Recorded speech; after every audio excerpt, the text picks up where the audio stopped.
comigo ampliar os nossos conhecimentos. Olha só, estudos recentes mostram o quanto o melhoramento genético já tem ajudado a reduzir a emissão de metano por bovinos. A raça Girolando tem se destacado nesta missão. Os pesquisadores acreditam que as chamadas vacas do futuro atingiram um bom nível de evolução nos últimos testes. Durante 20 anos, os animais emitiram 39% menos gás por quilograma de leite. Este resultado tem repercutido, lógico, bastante entre os pecuaristas, não apenas no Brasil, e é momento de aprender mais sobre esse assunto. Então vamos conversar com Marcos Vinícius Barbosa, pesquisador da Embrapa Gado de Leite. Seja bem-vindo ao programa. Obrigado pelo convite, é um prazer estar aqui e falar um pouco do trabalho da Embrapa.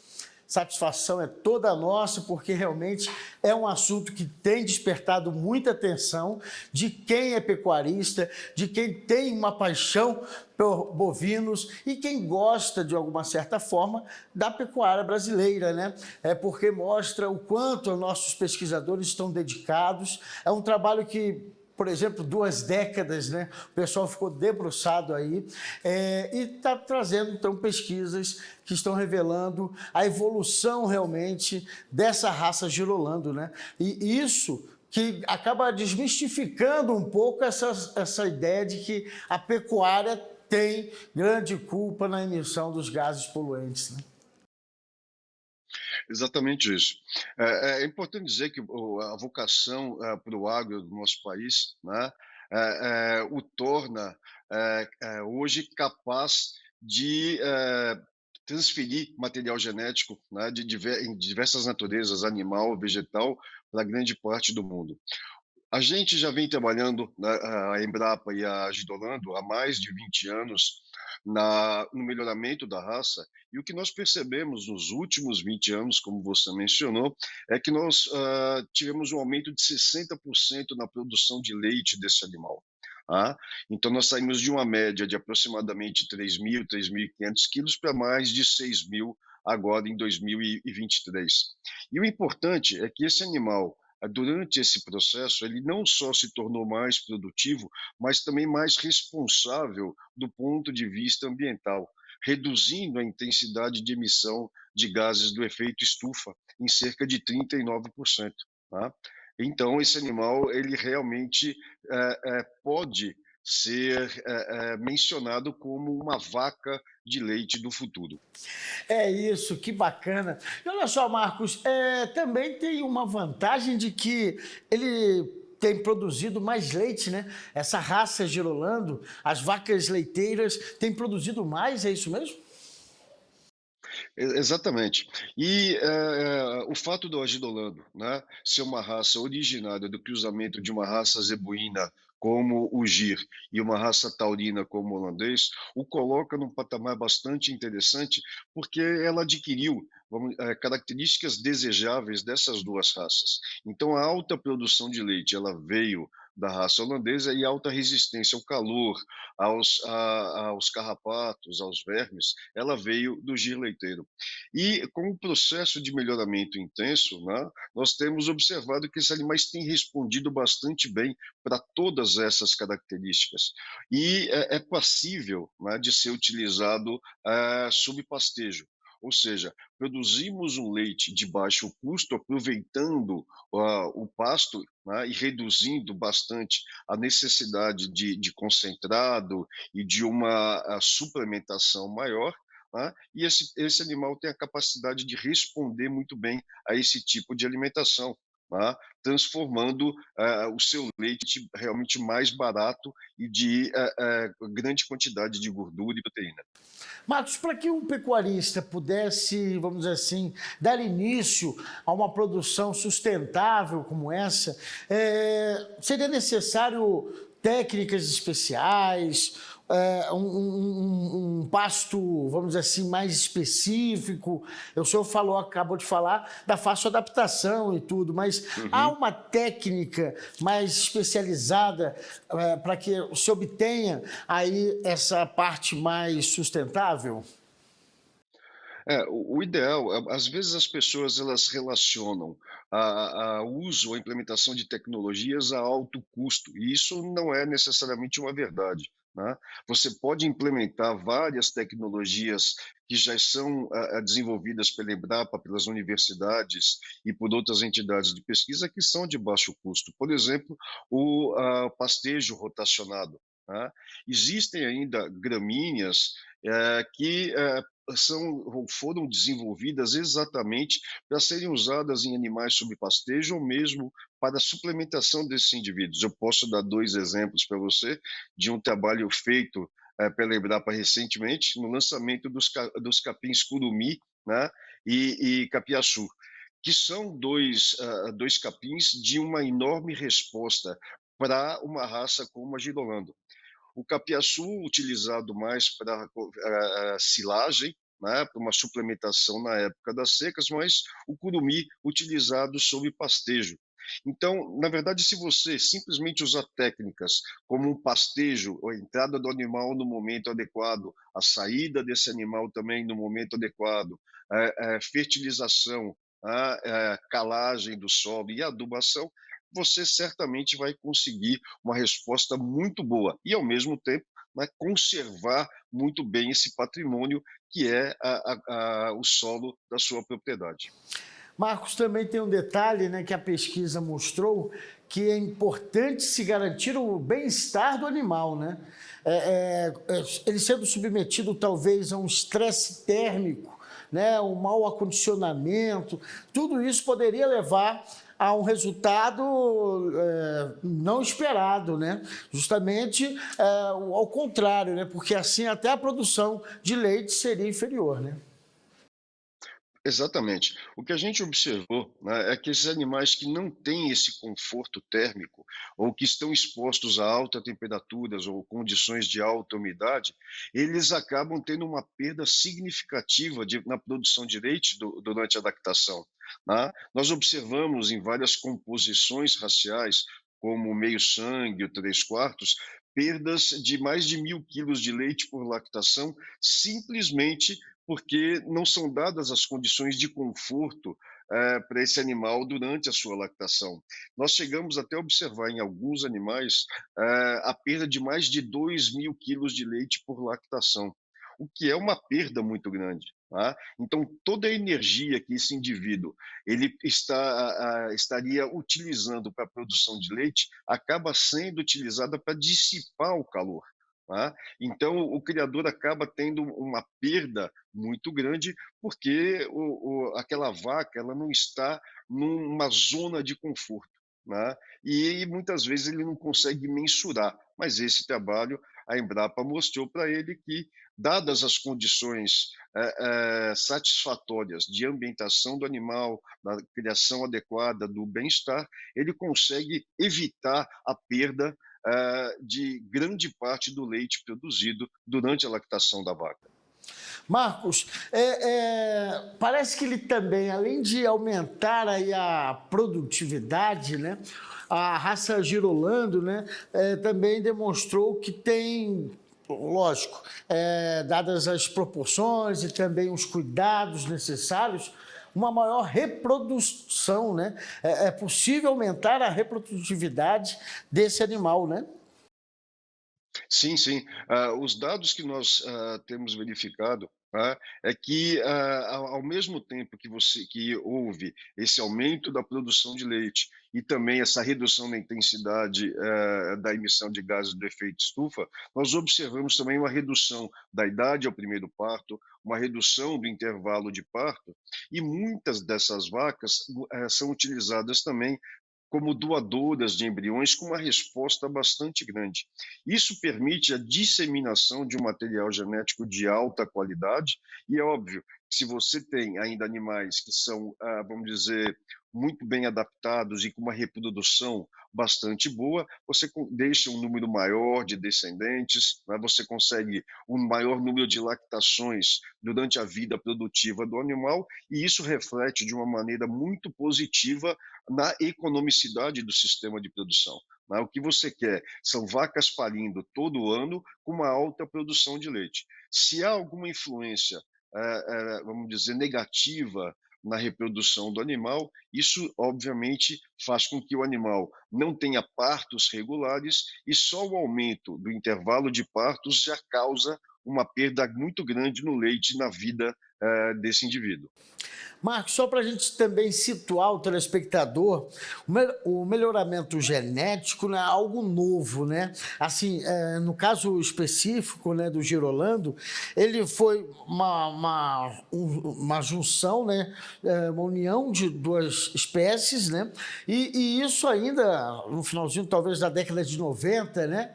De 1990. 97, por ali, mas isso, por que esse melhoramento foi gerar esse resultado hoje? Praticamente aí, vamos dizer assim, a gente está em 2023, né? Esse resultado se começou em 1997, bastante tempo, né? Então, assim, como é que foi feita toda essa evolução para a gente chegar nos dias de hoje?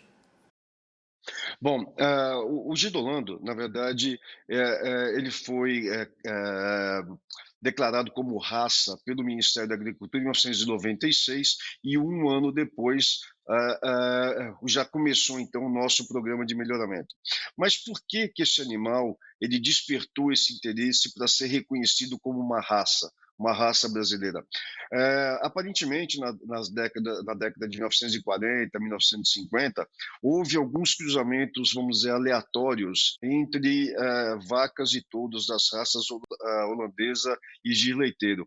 E se percebeu, né, que esses indivíduos eles tinham uma capacidade de adaptação muito boa e também uma capacidade de produção de leite bastante interessante. E alguns desses acasalamentos foram feitos aí durante 40, 50 anos, sempre se tentando obter esse animal, vamos dizer, híbrido, que tivesse essas características interessantes dessas duas raças. Quando se viu que esse animal, na verdade, ele poderia realmente ser ou ter um destaque dentro da pecuária nacional, houve então uma movimentação de uma associação de criadores que promoveu então a criação dessa raça junto ao Ministério da Agricultura. E logo depois, como eu falei, em 1997, foi estabelecida uma parceria entre a Girolando e a Embrapa, de modo a iniciar, então, o programa de melhoramento. O grande problema, no caso de bovinos, é que você tem um intervalo de geração muito grande, de 5 a 6 anos. E para que você perceba, muitas vezes, a ação do melhoramento genético, são necessárias várias gerações. E foi exatamente isso que aconteceu. Nós precisamos aí de 20, 30 anos para que a gente realmente comece a ver os resultados de um programa de melhoramento, tá? Porque os bovinos têm um intervalo de geração bastante grande. Nós identificamos, né, essa redução na emissão do metano na raça Girolando agora devido a essas gerações. Mas é possível que através do melhoramento genético outras raças também atinjam essa eficiência? Mas não me responda agora, só após o intervalo. E você não sai daí, porque o Marcos vai responder essa pergunta após o intervalo.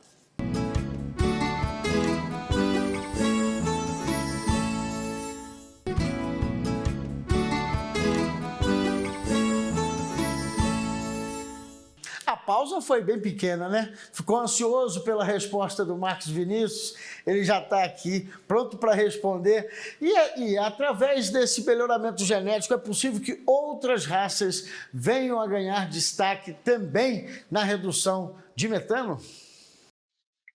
Sim, sem dúvida. Várias raças, como a própria raça Jersey, a raça holandesa, elas já vêm sendo trabalhadas em alguns países europeus e também pelos Estados Unidos, no sentido de cada vez se tornarem mais eficientes e também terem um menor impacto ambiental. Alguns países, principalmente os Estados Unidos, ele tem colocado, né, disponibilizado muitos recursos para as pesquisas, exatamente para que os animais possam reduzir essa intensidade de emissão de metano, né? E a Embrapa também aqui no Brasil tem se preocupado com essa questão, e nós estamos também trabalhando com outras raças aqui no Brasil também mais adaptadas aos trópicos e que certamente vão responder muito bem a esse processo de seleção para redução da emissão de metano. Marcos, vamos dizer assim, quais seriam os principais desafios para o pecuarista que queira ter ali a sua produção sustentável? A atenção, realmente, lógico, tem que ser no conforto do animal. O pasto, ele deve ser de um tamanho também confortável, também adequado, ao tipo de pasto. O senhor falou, deu alguns exemplos, né, do tipo de pasto, mas tudo isso é custoso para o produtor? Ou é adaptável, é fácil acesso, o pecuarista hoje, na verdade, já está tão evoluído também nessa questão de tratar bem os bovinos, que já está nessa pegada? Bom, eu digo que, normalmente, para que você seja um produtor de leite eficiente, você tem que ser, antes de mais nada, um bom agricultor, né. E, não só cultivar seu milho para suplementação ou algum outro capim, mas também cuidar do seu pasto como ele se fosse uma cultura. É muito mais caro fazer da forma errada do que, se fazer a coisa com a técnica mais aplicada. Pode ser que do início haja um custo um pouquinho maior, com um gasto maior no trabalho do solo e na fertilização desse solo, mas a longo prazo se mostra muito mais eficiente, né. Então a aplicação das técnicas que já são aí publicadas pela Embrapa e pelas outras universidades e outras entidades de pesquisa, mostram que se você cuidar muito bem desse solo, cuidar muito bem do seu pasto, né, e aplicando as metodologias já existentes, isso acaba sendo a médio e longo prazo muito mais barato, né. É muito mais difícil você perder o solo, né, por maus cuidados, ter uma erosão, um capim que é mal cuidado e que você precisa reinstalar essa pastagem, do que tentar fazer isso ao longo dos anos de uma maneira consciente, né, respeitando as exigências da planta e do solo. Marcos, eu nunca fui pecuarista, nunca fui nem de ter um convívio muito grande com fazenda, venho tendo agora com o AgroMais e estou gostando bastante. Mas só de ler sobre a raça Girolando, eu percebo que qualquer investimento ou alto custo no início vai recompensar no final das contas, né? Porque eu acho que vai ter alta produção de leite, um animal forte, sadio, né? A gente tem que pensar, né, nessas questões todas da implementação do pasto, do bem-estar, todas elas, como se fosse realmente um investimento e não um custo. E obviamente que esse investimento, se ele for bem feito, feito de modo racional, né, ele acaba sendo diluído ao longo do tempo com muito maior retorno de capital para o produtor, né.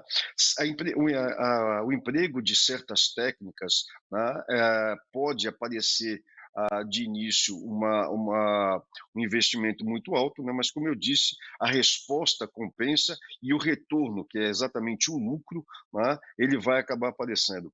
Eu procuro sempre nas minhas palestras e nas minhas aulas dizer que o melhoramento genético, de modo geral, ele só melhora uma única característica, que é o quê? O lucro. E esse lucro ele pode ser medido na forma de quilos de leite, de quilos de carne, de número de frangos abatidos, né. São medidas diferentes, mas que no final todas elas visam o lucro, né. Então a pecuária, a agropecuária, ela tem que ser pensada como negócio. Se as pessoas investem recursos numa loja, né, num comércio, elas têm também que fazer um investimento dentro desse negócio que se chama agropecuária, né. É isso. Inclusive, o senhor tem noção de como está o mercado do Girolando hoje? Se inclusive por esse diferencial da raça, ele já tem adquirido até preços maiores? Olha, a gente tem observado, né, até na comercialização normal de vacas de primeira cria recém-paridas, animais sendo vendidos a 18 ou 20 mil reais em algumas regiões aqui do estado de Minas. Em leilões, alguns desses animais conseguem até preços bem superiores. Em outras regiões, né, a gente vê um preço um pouco maior, algo em torno de 13 a 15 mil reais, mas todos eles que compensam e muito o investimento e também o recurso despendido com esses animais, tanto na cria e como na recria. Então, obviamente que o preço ele varia um pouquinho de região para região, mas de modo geral, né, já existem até fazendas especializadas na produção de vacas girolando, né, para venda e colocação no mercado. Se bobear, Marcos, vai aumentar a procura, o custo, porque realmente, tendo essas características tão próprias, e é melhoramento genético, tecnologia que não para, e aí daqui a pouco teremos outros bons resultados, sem dúvida nenhuma, porque a Embrapa é assim, né? Não cessa ali de descobrir novas fontes de produção de leite, buscando a sustentabilidade. Isso é muito importante. Agora, Marcos, eu estava lendo a pesquisa, né, alguns dados que vocês forneceram. Por que a raça Girolando mostrou resultados favoráveis quando nas regiões tropicais? Bom, como eu disse, a raça de Holanda ela é oriunda de um cruzamento de uma raça taurina, que é holandês, com a raça zebuína, né? E essa porção zebuína certamente acaba influenciando de modo positivo na adaptabilidade desse animal. E isso é um diferencial bastante interessante. Ao mesmo tempo, né, não só porque ela já possui um bom padrão, vamos dizer, de adaptabilidade, se ela vai sendo intensamente selecionada para essa característica, a performance acaba sendo também muito maior. Então ela já tinha vamos dizer, um benefício, que era ter no seu DNA, né, parte ou porção do DNA de zebuíno e, ao mesmo tempo, o melhoramento para uma zona tropical acabou, então, favorecendo essa característica de adaptabilidade. E é bom, até importante dizer que hoje outros países tropicais ou da zona tropical do globo estão interessados na aquisição do girolando. A gente tem conversado com pesquisadores na Nigéria e em Gana que já estão montando sistemas de produção baseado no girolando nos seus países, mostrando que essa raça eminentemente brasileira, né, é fruto de um programa de melhoramento consciencioso e responsável, e hoje já mostra a sua capacidade em toda a zona tropical do globo, não só no país de origem. Isso que eu ia perguntar. Assim, logo, logo vai ter país interessado aqui no Girolando, né, e nessas técnicas usadas por nós brasileiros e com bons resultados. Agora, um nível de produção, né? Vamos dizer assim, no mercado de leite, ele fica bem posicionado, ele acaba tendo, vamos dizer assim, um custo até mais rentável quando a gente observa pelo mercado leiteiro? Sem dúvida. Hoje, porque o gidolando é um animal que pode ser criado boa parte da sua vida nas pastagens, esse leite acaba sendo realmente mais barato, né. Hoje a gente pode dizer, não existe ainda uma estatística oficial, mas, diante de algumas verificações, né, ao longo do nosso país, a gente vê que 80% da produção de leite no Brasil hoje é de vacas, girolando, ou que tenham alguma fração de composição racial entre o giro e o holandês. Isso mostra, né, que esse animal ele realmente é responsivo, né, a um nível de manejo até um pouco mais baixo, mas ao mesmo tempo ele ainda é bastante produtivo, produzindo um leite de baixo custo. Para quem não conhece, a raça Girolando é aquelas que têm algumas manchas pelo corpo, é isso? Assim, isso depende um pouquinho até Por causa dessa mistura. exatamente, de qual composição racial que a gente está falando. Mas aquelas vacas da primeira geração do acasalamento entre o giro e o holandês, normalmente elas têm essas manchas, como você fala, na região. É isso. A gente também aqui no Distrito Federal, vira e mexe, tem evento da raça Girolando e é bastante procurado. Aí por Minas Gerais também há um público grande interessado no Girolando? Sim, sim. A gente pode dizer que talvez os três principais estados hoje, onde a criação do girolando ela é realmente mais difundida, né? Estado de Minas Gerais, estado de São Paulo e também Goiás. Mas há outros estados, mas o girolando, como eu disse, ele está espalhado por todo o país, mas talvez com uma concentração maior nesses três estados. Já que está em Minas Gerais, queria saber os lácteos. O queijinho do Girolando também deve ser diferenciado, né? Olha, eu posso dizer para você que é excelente, tanto em termos de qualidade como em termos de sabor. É isso, bacana. Eu acho que despertei interesse em muita gente aí também. Água na boca, né? Marcos Vinícius Barbosa, pesquisador da Embrapa Gado de Leite, muito agradecido pela entrevista, por participar do nosso programa, trazer para o público justamente os valores, né, da nossa pesquisa da Embrapa, mas também como a raça Girolando tem evoluído graças ao melhoramento genético e trazendo uma evolução que é bom para o planeta, afinal de contas é sustentável. Muito obrigado. Muito obrigado e foi um prazer falar um pouquinho mais sobre o trabalho da Embrapa e dessa raça maravilhosa que é o girolando. Sucesso e até o próximo encontro. E você, gostou da nossa entrevista? Eu acho bom apresentar para um amigo, viu? Quem sabe aí um pecuarista interessado. Basta acessar nossas redes sociais e até o próximo Boi Forte.